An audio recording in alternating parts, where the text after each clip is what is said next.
जय श्री कृष्णा। श्रीमद् भागवत महापुराण में आप सभी का स्वागत व अभिनंदन है। हम 12वें स्कंद का अध्ययन कर रहे हैं।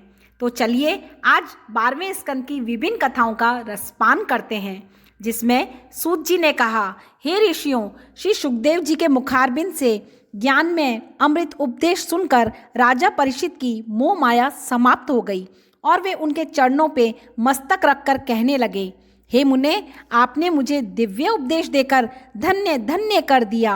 अतः हे भगवान, अब हमें तक्षक द्वारा मौत हो जाने का भी डर नहीं है। तत्पश्चात राजा परीक्षित ने सुखदेव मुनि का विधि पूर्वक पूजन किया।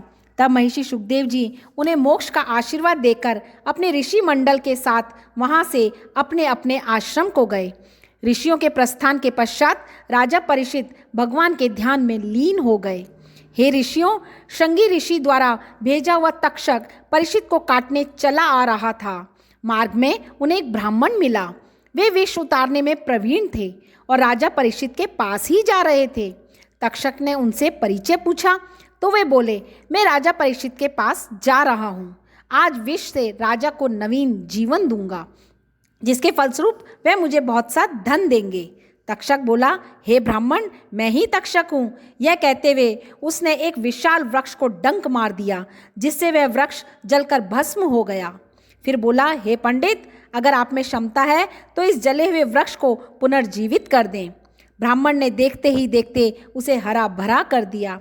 तब तक्षक ने उन्हें वहीं पर मुंह मांगा धन दिया, जिससे संतुष्ट होकर ब्राह्मण लौट गया। तत्पश्चात तक्षक परीक्षित के फुलवाड़ी में जाकर एक फूल में छिपकर बैठ गया। उस माली ने जब फूल तोड़ा तो माला में गूंथ कर राजा के गले में भेंट किया। तभी माला के फूल में बैठे तक्षक ने उन्हें डस लिया और राजा की मृत्यु हो गई। हे ऋषियों, पिता की मृत्यु से क्रोधित होकर जन्मेजय ने सर्प विनाश यज्ञ प्रारंभ किया, जिससे हवन कुंड में स्वतः झुंड के झुंड सर्प आकर भस्म होने लगे। भयभीत होकर तक्षक इंद्र की शरण में पहुंचा। जन्मेजय को यह बात ज्ञात हुई तो उसने इंद्र सहित उसे भस्म करने का मंत्र आह्वान किया। तब तो तक्षक और अपने सिंहासन सहित इंद्र डोलने लगे। ऐसा लगा अब अंतिम आहुति में इंद्र महाराज भी समा जाएंगे। तभी बृहस्पति ने जन्मेजय से आकर कहा, हे राजन, इंद्र और तक्षक अमृत पीकर अमर हो चुके हैं, अतः आप निरपराध सर्पों को नहीं मारें। इस प्रकार समझाने पर जन्मेजय का क्रोध उतर गया और यज्ञ समाप्त करवा दिया। शौनकादिक से पूछा, हे सूत जी, सुना जाता है कि महर्षि मार्कंडेय जी प्रलय में भी जीवित रहे। इस संदर्भ में कुछ ज्ञान उपदेश देने की कृपा करें। सूत जी बोले, हे मुनियों, मार्कंडेय जी को जब यज्ञोपति संस्कार मिला तो उसी समय से वे तपस्या में रत हो गए। इस प्रकार उन्होंने 10 करोड़ वर्ष भगवान की आराधना कर मृत्यु को भी जीत लिया। तब वे तप कर रहे थे तो उनके तप में विघ्न डालने के लिए इंद्र ने कामदेव के साथ पुंजीकर स्थली नामक अप्सरा को भेजा। उन्होंने ऋषि के आश्रम में जाकर लीला फैलाई, किंतु वे सफल नहीं हो सके। वे भागकर इंद्र के पास पहुंच गए, क्योंकि मुनि के तेज से उनका देह जलने लगा था। तब भगवान नारायण खुश होकर मार्कंडेय जी के समक्ष उपस्थित हुए और बोले, हे मुनीश्वर, आपकी तपस्या से मैं बहुत खुश हूँ, अतः आप में जो इच्छा है वह वर मांग लें। मार्कंडेय जी बोले, हे दीनानाथ, मुझे आपके दर्शन से ही सब कुछ मिल गया। आपके दर्शन से बड़ी दुनिया में कुछ भी बात नहीं है जिसे और मैं मांग सकूं।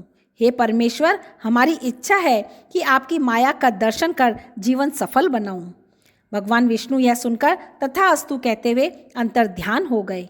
एक दिन सायंकालीन मुनि जी पुष्पभद्रा के तट पर बैठकर श्री हरि की मानसिक पूजा कर रहे थे। तभी प्रचंड आंधी के साथ मूसलाधार पानी बरसने लगा, बादल गरजने लगे और कड़कड़ की आवाज के साथ बिजली चमकने लगी।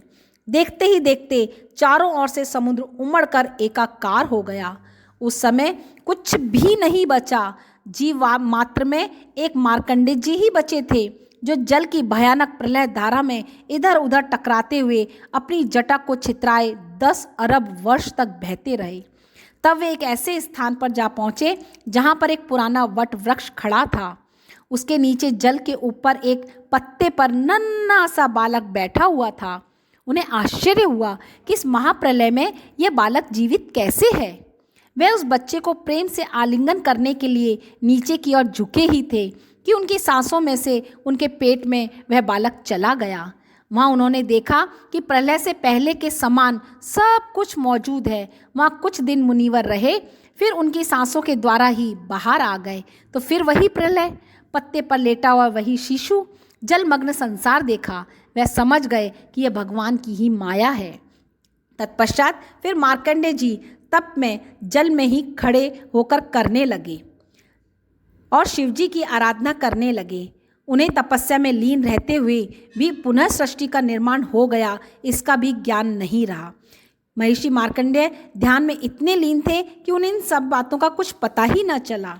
मुनिवर की तपस्या जब चरम सीमा पर पहुंची तो भगवान शिव और पार्वती उन्हें वर देने वहां पधारे और बोले, हे महर्षि, आंखें खोलो, पुनः सृष्टि को हो चुकी है।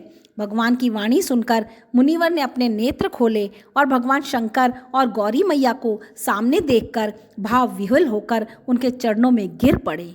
शिवजी बोले, हे भक्त, तुम्हारी परम भक्ति से मैं बहुत खुश हूँ, अतः वर मांगो।